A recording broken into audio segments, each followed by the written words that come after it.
시청자 여러분 안녕하십니까? 헬로티비 뉴스 시작합니다. 오늘의 첫 소식입니다. 경기도가 모든 도민에게 1인당 10만 원의 재난기본소득을 지급하기로 했습니다. 대상을 구분하지 않고 모두에게 똑같이 지급하는 건 전국 광역지자체 중 처음입니다. 이지훈 기자가 취재했습니다. 경기도 재난기본소득은 소득이나 나이에 상관없이 1,300만 경기도민 모두에게 지급됩니다. 1인당 10만 원, 4인 가족 기준으로는 40만 원입니다. 이재명 경기도지사는 직설적인 표현을 써가며 재난기본소득 지급의 배경을 설명했습니다. 곳곳에서 병들어 죽기 전에 굶어 죽게 생겼다라는 말이 코로나19로 인해 도민들께서 겪으시는 혹독한 어려움을 생각하면 도정 책임자로서 가슴이 미어집니다. 소요 예산은 1조 3,642억 원, 재난관리기금 3,405억 원과 재해구호기금 2,737억 원, 지역개발기금 7천억 원 등 재난 관련 경기도 가용 지원을 탈탈 털었습니다. 이래도 부족한 돈은 저신용자 대출사업비에서 절반을 끌어와 마련했습니다. 재난기본소득은 현금이 아닌 지역화폐로 지급됩니다. 3개월 내에 안 쓰면 소멸되는데 대형 백화점이나 대형마트 등에선 사용할 수 없습니다. 경기도는 재난기본소득이 지역 경제를 살리는 마중물이 될 수 있을 것으로 기대하고 있습니다. 하지만 당초 이재명 지사가 주장한 1인당 100만 원에 한참 못 미친다는 점, 또 일회성 지원에 그친다는 점은 한계로 지적됩니다. 경기도형 재난기본소득이 현 위기를 타개하기에는 폐부적이라는 점을 잘 알고 있습니다. 경기도형 재난기본소득이 국가 차원의 기본소득 도입의 단초가 되고 경기도 재난기본소득은 다음 달부터 각 시군 주민센터에서 도민들에게 지급될 예정입니다.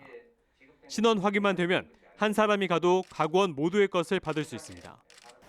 경기연구원은 경기도의 이번 조치로 1조 1,200억여 원의 생산 유발 효과가 있을 것으로 예측했습니다.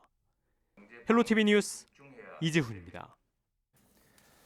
보신 것처럼 경기도가 전국 광역지자체 중 처음으로 재난기본소득을 실행했는데요.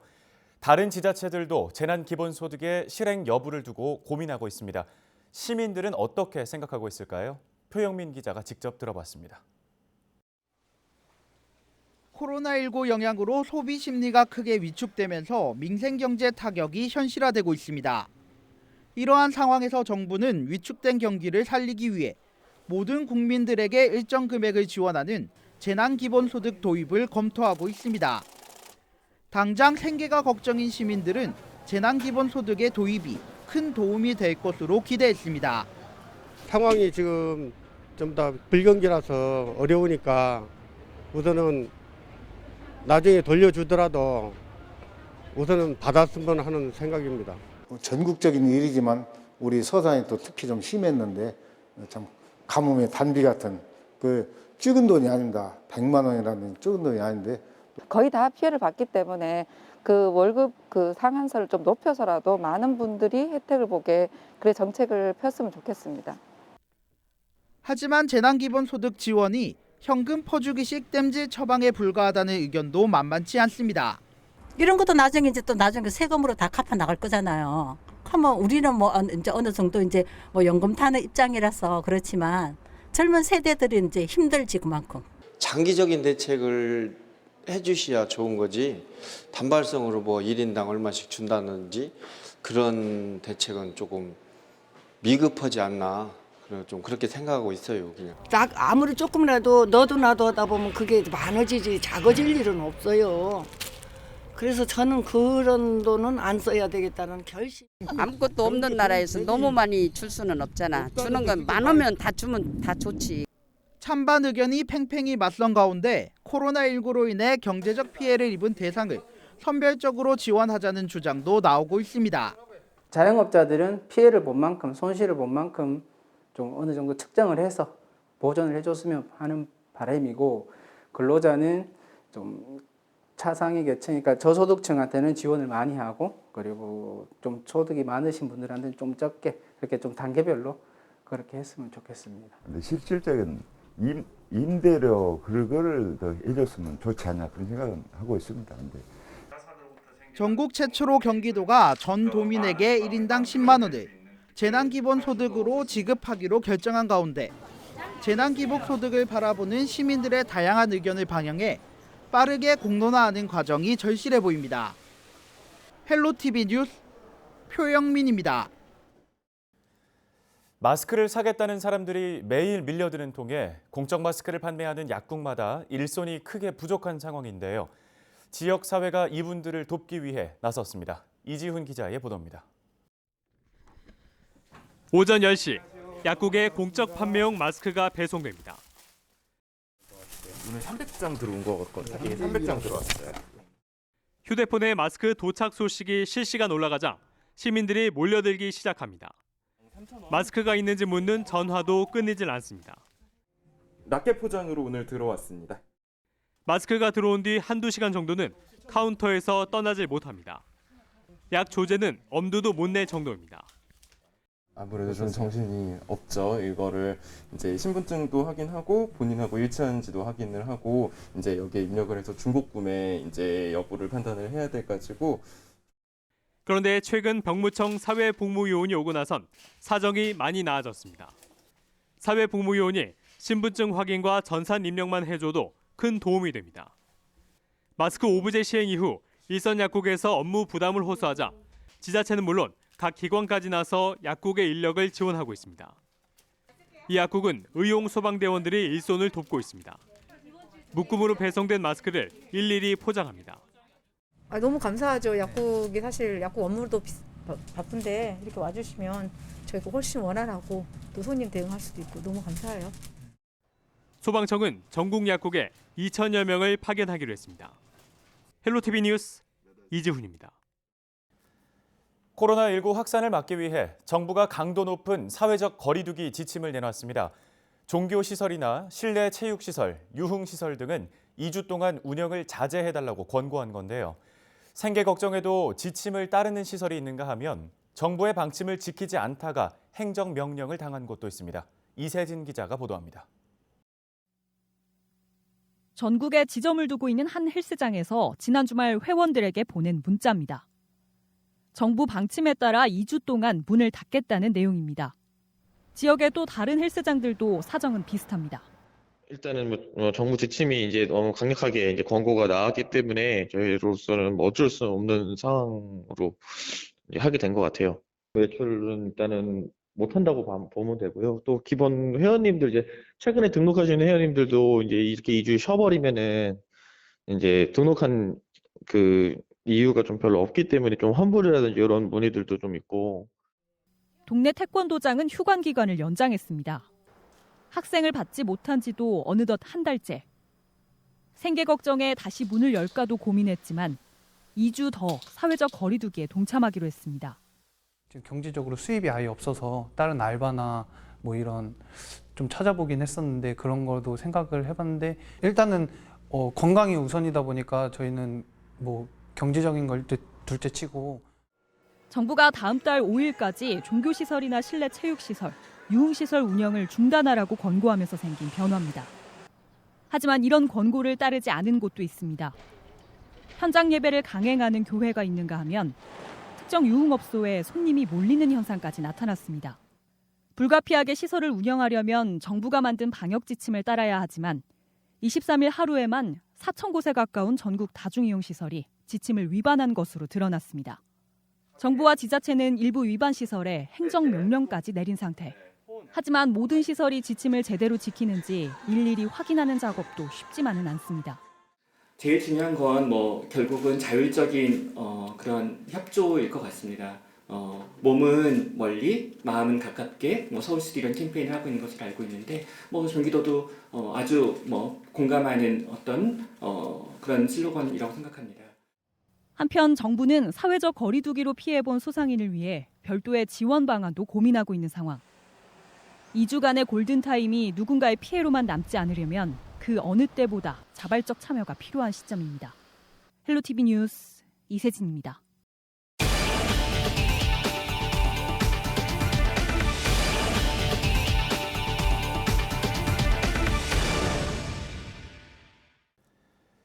(4.15) 총선이 한 달도 채 남지 않았는데 투표는 어떻게 진행되나 궁금하신 분들 많으실 텐데요. 중앙선거관리위원회가 코로나19 관련 안전대책을 내놨습니다. 김선아 기자가 자세한 내용 정리했습니다.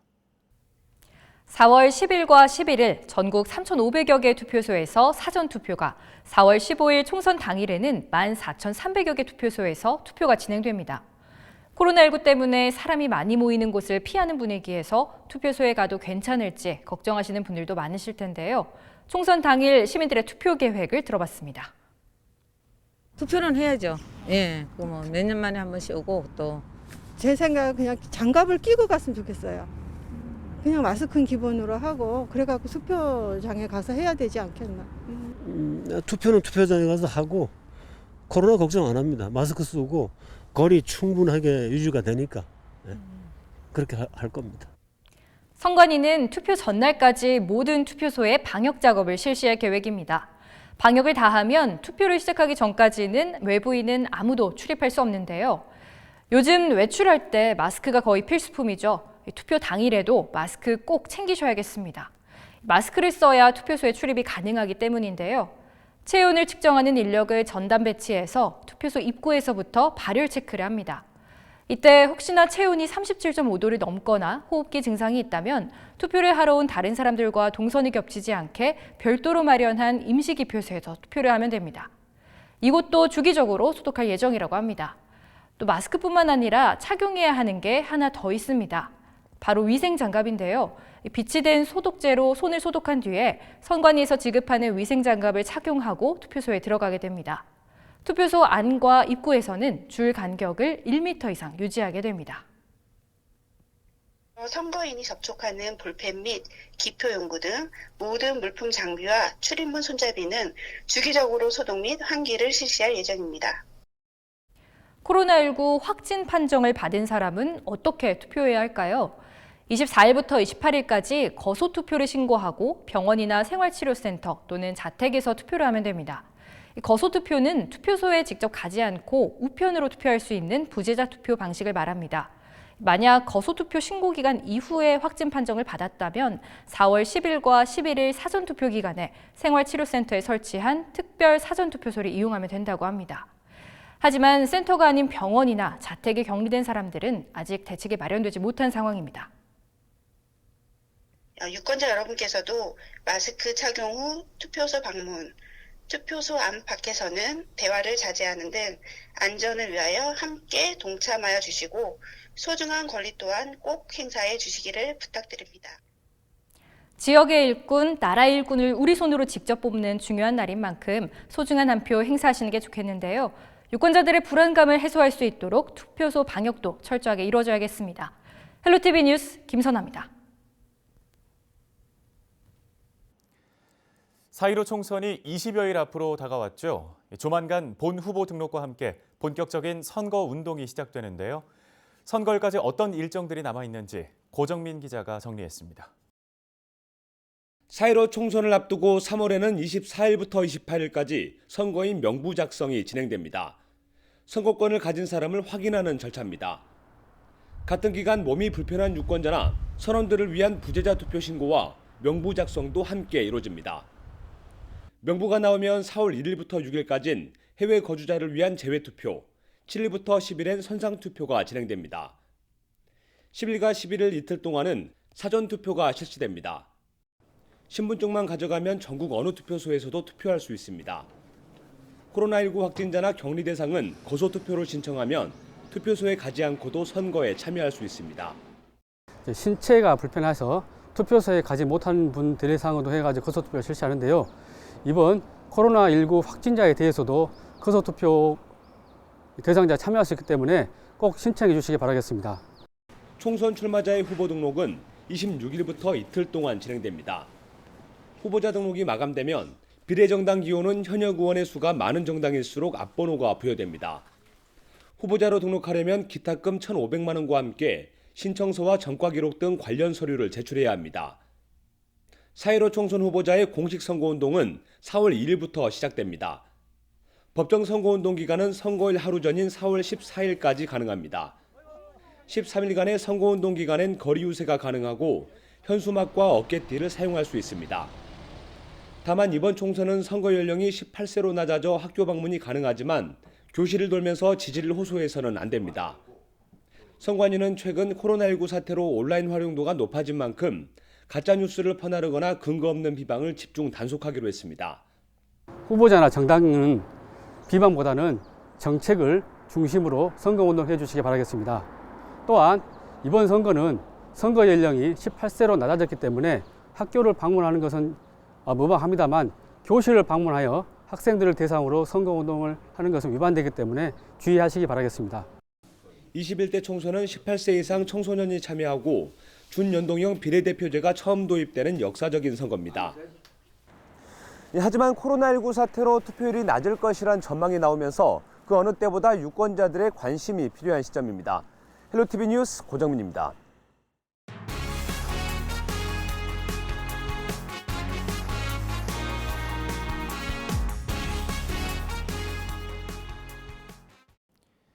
경기도 수원에 있던 철도 항만 물류국이 경기도 북부청사로 이전했습니다. 그동안 특별한 희생을 감내해온 경기 북부의 지역 발전을 기대할 수 있을지 관심이 쏠립니다. 김태희 기자의 보도입니다. 별내선과 도봉산 옥정선, 지난해 예비 타당성 면제 사업으로 확정됐던 옥정 포천선 등 대형 철도 건설 사업이 진행되고 있는 경기 북부. 남부 지역에 비해 상대적으로 부족한 북부 지역 인프라를 확충하고 한반도 평화시대에 대비해 경기도는 수원에 있는 철도항만 물류국을 의정부에 있는 북부청사로 이전했습니다. 철도항만 물류국 4개 부서 중 철도정책과, 철도운영과, 철도건설과 등 3개 부서가 북부청사로 옮겼습니다. 물류항만과는 평택항만공사의 원활한 운영을 위해 수원에 남습니다. 이에 따라 교통국과 건설국, 철도항만 물류국 등 사회 간접자본과 관련한 부서가 북부청사에 모이게 됐습니다. 그동안에 특별한 희생을 감내해온 경기 북부가 사통팔달의 교통 중심이 되어서 또 향후 유라시아 철도망 연결의 전초기지가 되도록 더욱 철도 행정에 박차를 가하도록 하겠습니다. 경기도는 철도항만 물류국 이전으로 남양주 진접선과 교회선 운행 재개에도 탄력이 붙을 것으로 기대하고 있습니다. 경기주TV 김태희입니다. 다음 소식입니다. 양주시는 지난 20일 코로나19 감염 고위험군에 속하는 임산부 1,000명에게 마스크와 손 소독제를 배부했습니다. 양주시는 보건소에 등록된 임신부와 올해 출산한 산모 등 1,000명에게 1인당 KF94 마스크 5매와 손 소독제 500ml를 지급했는데요. 마스크는 3월 양주시의 한 마스크 제조업체가 시에 기부한 것으로 11,000매 모두 임산부와 거동이 불편한 시민에게 배부됐습니다. 경기도가 정신질환자를 위한 코로나19 선별검사소를 운영합니다. 경기도 코로나19 긴급대책단은 정례 브리핑을 통해 최근 정신의료기관들이 병원 내 감염 우려 등으로 신규 환자를 기피하고 있다고 밝혔습니다. 때문에 정신질환자가 코로나19에 감염됐을 경우 치료에 어려움이 있다고 덧붙였는데요. 따라서 경기도는 도의료원 수원병원 음압병동을 정신질환자 선별진료소로 운영해 코로나19 확산 방지에 나설 계획이라고 밝혔습니다. 경기도가 코로나19 확산을 막기 위해 PC방과 노래방, 클럽 등 3대 업종에 대해 집중 점검에 나섭니다. 도는 초중고등학교 개학일인 다음 달 6일까지 시군 합동으로 노래방과 PC방, 클럽 등 15,000여 곳에 대해 코로나19 감염 예방 수칙 준수 여부를 점검합니다. 주요 점검 사항은 감염 관리 책임자 지정 유무와 이용자, 종사자 마스크 착용, 이용자 명부 작성과 손 소독제 비치, 이용자 간 간격 유지 등 7가지입니다. 점검 결과 위반 업소에 대해서는 300만 원 이하의 벌금 등 행정 조치가 내려집니다.